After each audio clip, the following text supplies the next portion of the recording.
Olá, você que acompanha o nosso Café com Pipoca há tanto tempo e da edição passada, você talvez já tenha assistido, né, a primeira parte dessa entrevista internacional que eu estou fazendo com duas empreendedoras brasileiras que estão no Japão, a Alana e a Thalia, né, proprietárias da Attentive Digital Business, e elas promovem também podcasts empreendedores, né, e isso tudo para poder motivar pessoas a empreenderem também melhor, assim como a gente. Ou seja, agora, neste capítulo, você vai estar acompanhando também um pouco das curiosidades do dia a dia, as diferenças culturais. Como será a maternidade no Japão, hein? Pois bem, continue nos assistindo e essa segunda parte que está sensacional com as meninas da Attentive. Se liga aí.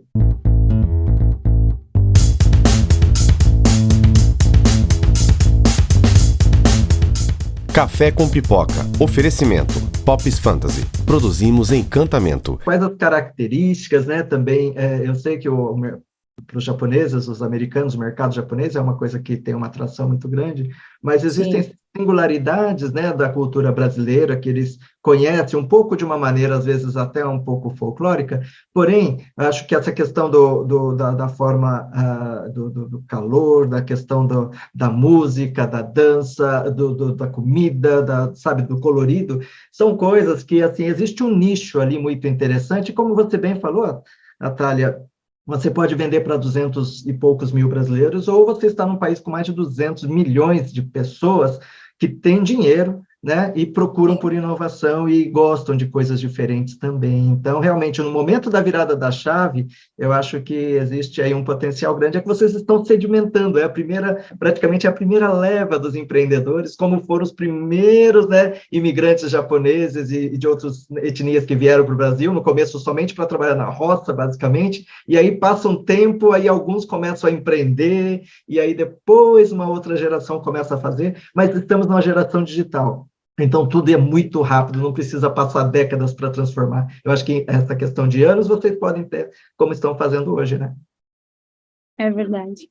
Verdade. Mas a gente teve uma vitória, tá? Recentemente, que foi o Guaraná Antártica, que conseguiu entrar no mercado japonês. Que Um legal. Guaraná brasileiro que trouxeram para o Japão, inclusive está nas lojas de conveniência. Então, para nós, é uma grande vitória. Acho que é o comecinho que os japoneses estão consumindo. Então, assim, acho que é o comecinho de efetivamente outros produtos estarem aí no mercado, uma questão de tempo também, e da comunidade estar mais introduzida aí, literalmente, com o mercado japonês fazendo essas parcerias, né? Que é importantíssimo. Agora me diz uma coisa, meninas, com relação à cultura, né? Isso não tem como deixar de perguntar para todo brasileiro que está em algum outro país, né? O que mais chamou a atenção, uma curiosidade, o que mais chamou a atenção da cultura japonesa, que houve algum choque, alguma experiência, assim que vocês chegaram aí, como que foi? Nossa, Alana, pode contar. Muitas, assim. Tudo aqui no Japão é o contrário, né? A gente já começa pelo horário, é uma cultura muito reservada, onde é um país ainda que existe um pouco da barreira, existe o preconceito.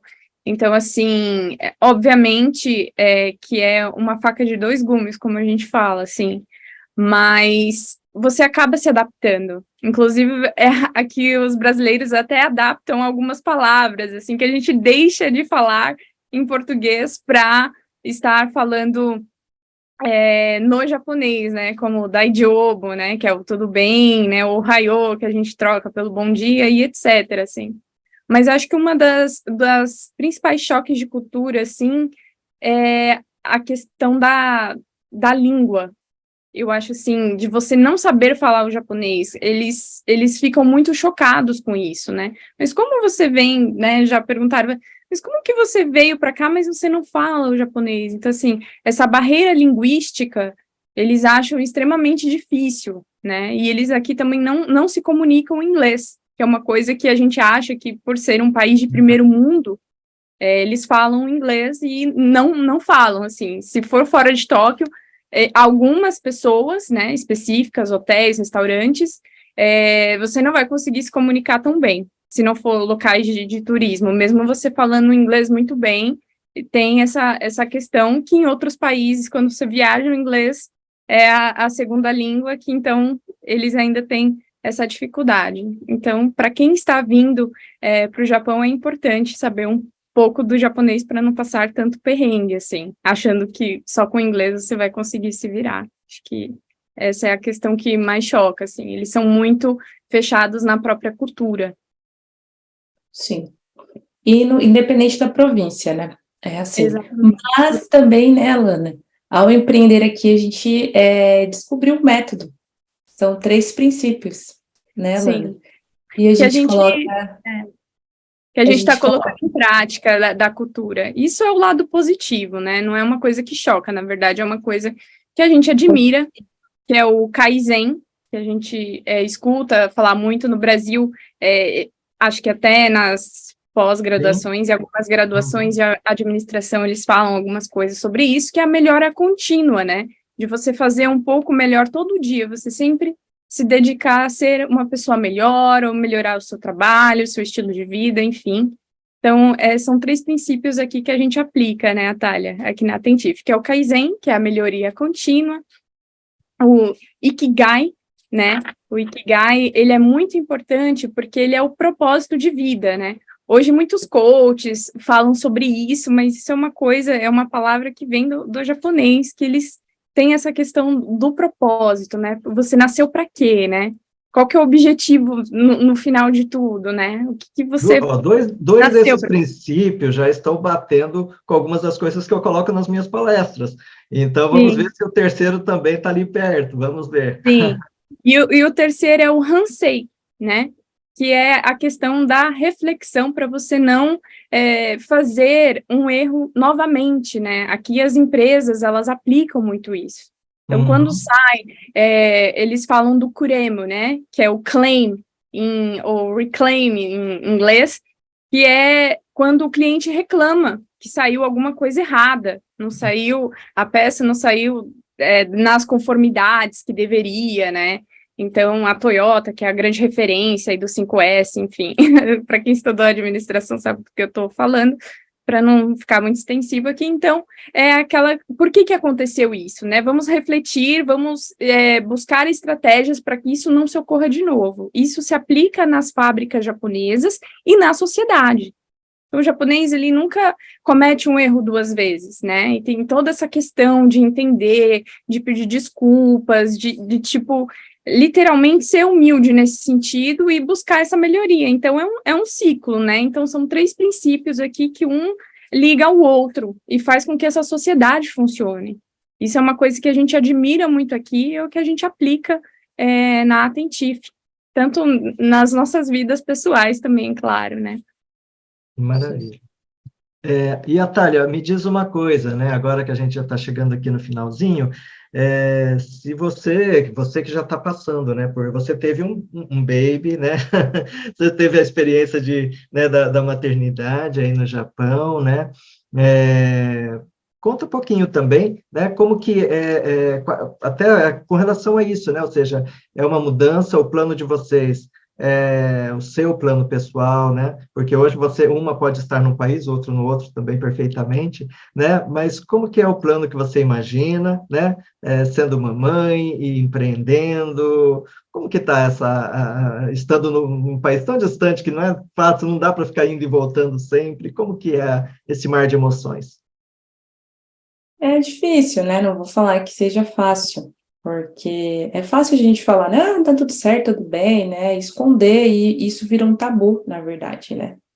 Eu acho que eu não sou descendente, quem é descendente é o meu esposo, então eu sou brasileira, não sou descendente, e é uma boa pergunta, hein, vamos lá, vamos trabalhar isso para não chorar aqui, tá, vamos lá. A minha liberdade emocional, quando eu venho para o Japão, fica no Brasil, mas quando a gente se casa, né, a gente se desprende, a gente vira um só, e vamos lutar para conquistar as coisas, enfim. E chegou um momento que a gente viu que teve a questão da pandemia, e a gente estava já adiando esses planos, né, de ser pai e mãe. E era uma coisa que, assim, tanto para o meu marido quanto para mim, sempre foi muito certo isso, sabe? Eu tenho esse prazer, eu quero ter filhos, e a gente conversando, eu e a Alana, um dia, eu falei assim, Alana, hoje não vai dar para eu aparecer nessa reunião, porque eu estou muito mal. Aqui tem chama gripe da barriga, como se você tivesse comido algo, que seria no Brasil, né? Você come algo e você passa mal, bem mal, para não falar o português correto. Eu falei, Alana, eu tô muito mal, não tô bem. Aí a Alana falou assim, nossa, que estranho, né? Porque não era a época daquela doença aqui no Japão, porque tem épocas, né? Ela falou, não, tudo bem, eu vou fazer aqui, né? Vou atender o cliente e tá tudo bem. Aí tá. Aí eu falei assim, Alana, não é gripe da barriga. Aí ela falou assim, você tá grávida? Eu já sabia. Ela falou pra mim.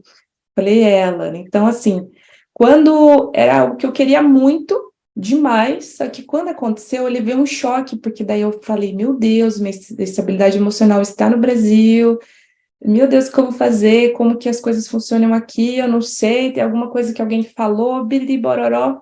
Tá. Aí eu sentei com meu esposo, a gente se acalmou e fomos entender esse universo da maternidade no Japão. É gostoso, é maravilhoso. A gente tem a questão de estabilidade aqui, na questão da maternidade. Inclusive, eu estou de licença maternidade, eu consigo ficar um ano cuidando da minha filha em casa, recebendo um valor. A questão dos pré-natais também, só que não é como no Brasil, que a gente tem aquela questão de o acompanhamento aqui, por exemplo, de uma ultrassom, por exemplo, os japoneses não são como no Brasil. Por exemplo, no meu caso, que sou mamãe de primeira viagem, não tem aquele aconchego de falar assim, olha, aqui a perninha, aqui não sei o quê, aqui não sei o quê, não. Para o japonês, é uma vida, e é só isso. Você tem que se preparar para o depois, porque agora já está aqui. A gente já está cuidando, está bem, ainda eles falam assim, né? Que está genki, que está bem. Só que você tem que se preparar para o depois. E isso foi um choque para mim no começo, porque O que eu fiz com a maternidade? Eu deixo até de conselho aqui para as mamães.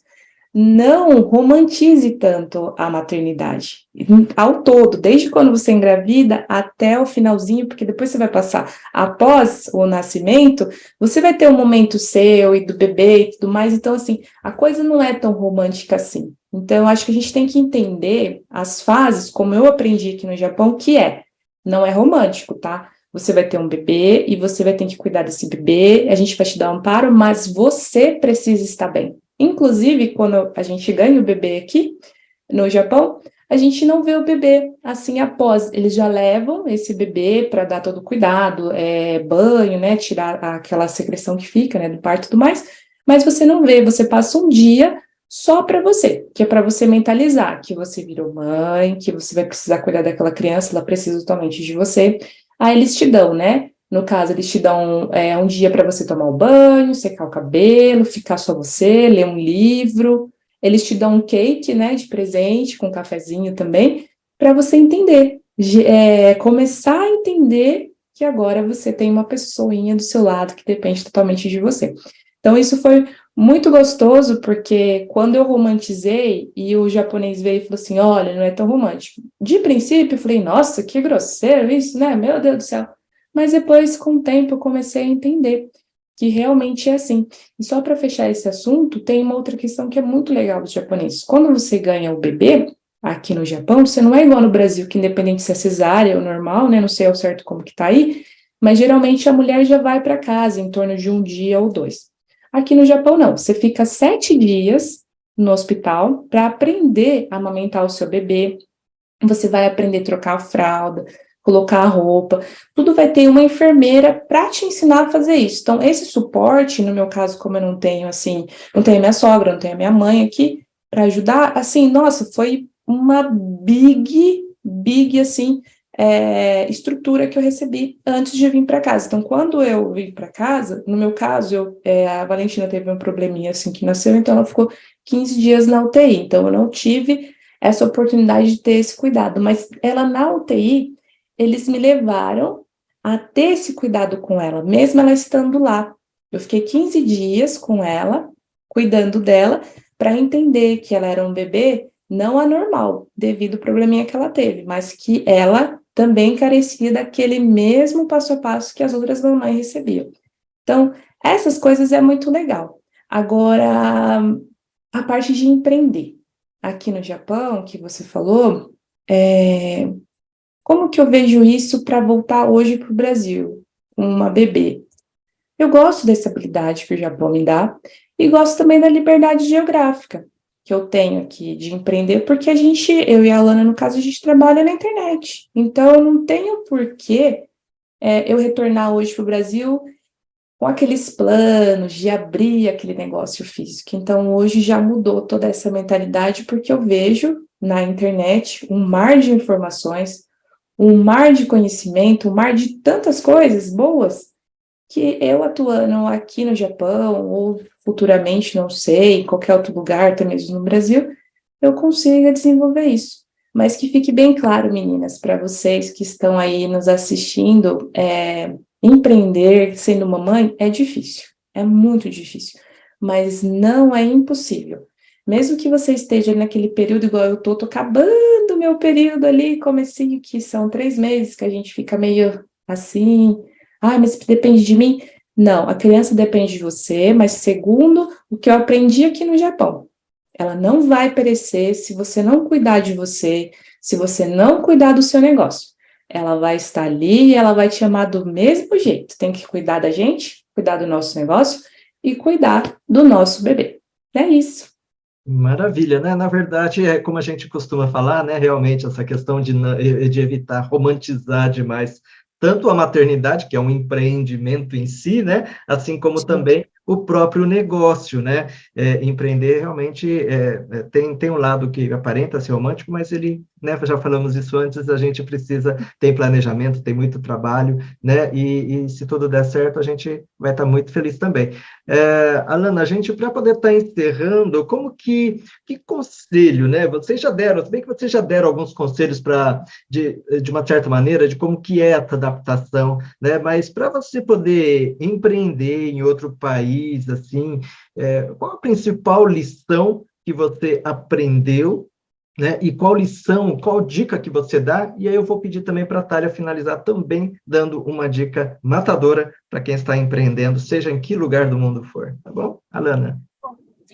Primeiro, empreender não requer muitas coisas, requer principalmente força de vontade, né? Porque muitas vezes as pessoas colocam limitações. Mas eu não fiz administração, como eu já ouvi muitas pessoas. Você tem conhecimento na área de gestão financeira, já trabalhou em financeiro, tem conhecimentos. Gente, conhecimento hoje é uma fonte inesgotável, você tem a internet. Veja bem, eu lá, há 4, 5 anos atrás, eu tinha um plano de negócio quando eu vim para o Japão. Eu tinha o futuro na caixinha, só que nada na Terra, nada neste mundo é certo. A única certeza que a gente tem é que a gente vai morrer. Então, assim, a gente tem que ter essa reflexão e esse jogo de cintura para que você entenda que os planos, eles mudam no meio do caminho, e você tem que se adaptar às mudanças, né? Então, isso é empreender, você saber se adaptar às mudanças e fazer com que essas mudanças soprem ao seu favor e que você consiga enxergar as oportunidades, porque a oportunidade vai falar, oi, eu tô aqui, você que tem que ir atrás dela. Então, foi isso que eu aprendi, né? No meu momento, assim, que eu comecei a observar que não ia conseguir mais fazer o meu propósito, que eu achava até então que era o meu propósito.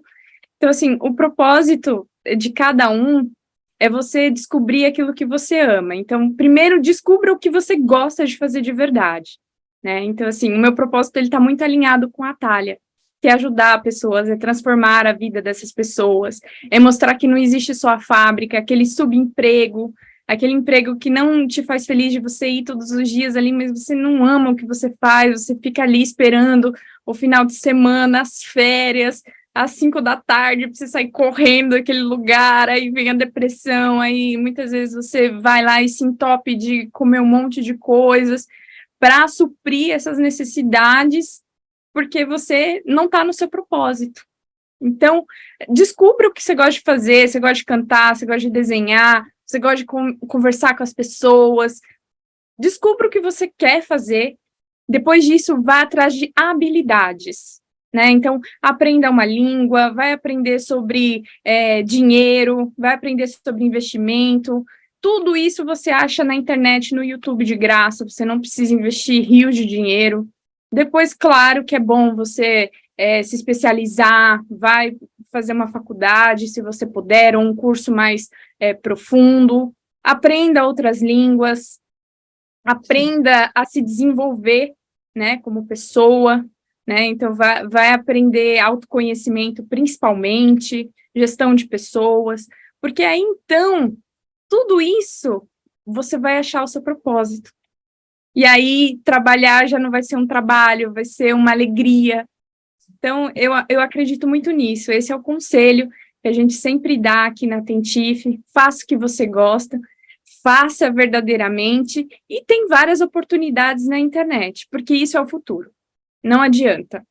Os negócios físicos, lógico que alguns são muito necessários, mas vai chegar um certo dia que tudo vai ser através da internet, vai ter drones, então, assim, vá atrás de conhecimento. É essa lição que eu deixo aqui, que foi o que transformou a minha história da Thalia, foi assim que a gente se conheceu, foi aqui que a gente está também com o Toshio, porque tudo foi a internet. A gente nunca se viu pessoalmente, mas estamos aqui tendo essa conversa e passando esse conhecimento para frente.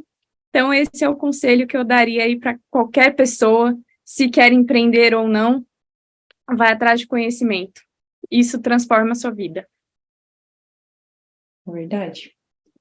Isso é mais pura verdade. Mas ao empreender, a gente também aprende várias lições valiosas, que é fazer network, fazer parcerias, isso é muito importante, porque essa construção de relacionamento vai levando nós a patamares que talvez a gente nem imagina, mas a pessoa, por ter o network com a gente, conhecer o nosso trabalho, lembra da gente e uma oportunidade. Isso também é muito interessante, aprender com os erros. O empreendedor, ele não é nato. Existe natos? Existem pessoas que desde pequenininho já tem já vende a burca, já vende a pipoca pro coleguinha, é nato. Mas tem pessoas que não, que vai aprender com o decorrer do tempo, e tá tudo bem.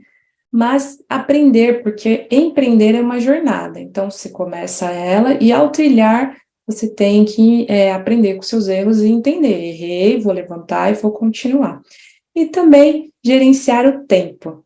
Eu acho que é uma coisa assim que a gente trabalha muito aqui, né, Alana? Otimizar o nosso tempo, porque aqui no Japão, parece que o relógio, ele gira muito rápido. A gente está falando, por exemplo, aqui para nós já é noite, né? A gente já está finalizando o nosso sábado aqui. E aí é sexta-feira de manhã. Então a gente fala, meu Deus, tem isso para fazer, às vezes tem um cliente do Brasil para atender, então a gente fala dessa questão de pensar bastante no tempo que vocês têm, gerencie bem, coloque as tarefas aí que vocês têm de prioridade, né? Coloca num planner, hoje também dá para fazer pelo computador o seu planner, mas otimize o seu tempo, que daí você vai conseguir não só atender os seus clientes, mas também conseguir um tempinho aí para estar estudando, como a Alana bem disse, buscar esse conhecimento, enriquecer o seu eu, que é uma coisa que, como já dizia o meu pai, conhecimento é uma coisa que ninguém te tira, o resto tem que tomar cuidado. E eu acho que as lições vai também variar de empreendedor para empreendedor, porque, por exemplo, a Alana e eu, a gente tem essas lições, mas também em outros empreendimentos ou outras formas que as pessoas vêm seguindo ali aquela sua trajetória, também vai aprendendo outras lições, e que também é bem interessante, né? Ouvir não só as nossas, mas também ouvir de outras pessoas. E como a Lana também ressaltou, é importante a gente hoje estar na internet, aproveitar, porque a gente perde tanto tempo com conteúdo que, em tese, é gostoso. Eu também perco tempo, não vou falar que não. Mas o entretenimento nosso, que a gente perde ali 30 minutos, 15 minutos, a gente podia estar, né, lendo um livro e colocando depois em prática isso aí no nosso empreendimento. Então, essas são as dicas e as lições que a gente deixa aqui para vocês hoje. Espero que vocês gostem e venham, então, também conhecer, né, a Tentif. E a gente fica muito feliz, Toshio, né, desse espacinho que você abriu aqui para nós. Eu sei que o tempo é curto, a gente tem que otimizar o tempo, mas a gente agradece aí de coração. Maravilha! E com todas essas lições que, pelo visto, vamos ter que dividir o Café com Pipoca em 2 partes aqui, para aproveitar tanto conteúdo bom e gostoso. Deixo aqui um beijo aqui no coração de todo mundo que acompanha. Muito obrigado, Alana. Muito obrigado, Thalia. Um beijo para a Valentina, para todos vocês aí também que estão no Japão empreendendo. E até o próximo Café com Pipoca. Tchau. Tchau, tchau. Tchau.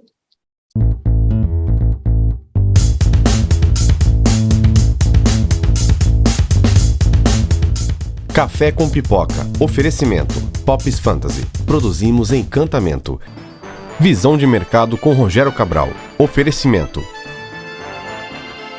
Levme. Integrar, inovar e acelerar o seu negócio. GPO.net. Democratizando a LGPD. Telecontrol. O melhor software em gestão de pós-venda do Brasil. Breda Sistemas. Tecnologia a serviço da sua empresa. Cristo Rei. Um aprendizado que faz brilhar. Grupo SM3, qualidade em mídia exterior. Life Empresas, com a sua empresa sempre. 2DCB, nascemos designers, crescemos comunicadores. Assim, Associação Comercial e de Inovação de Marília. Amigas do Lar, a mãozinha amiga que você merece. Pierucci Studio, produção de áudio publicitário.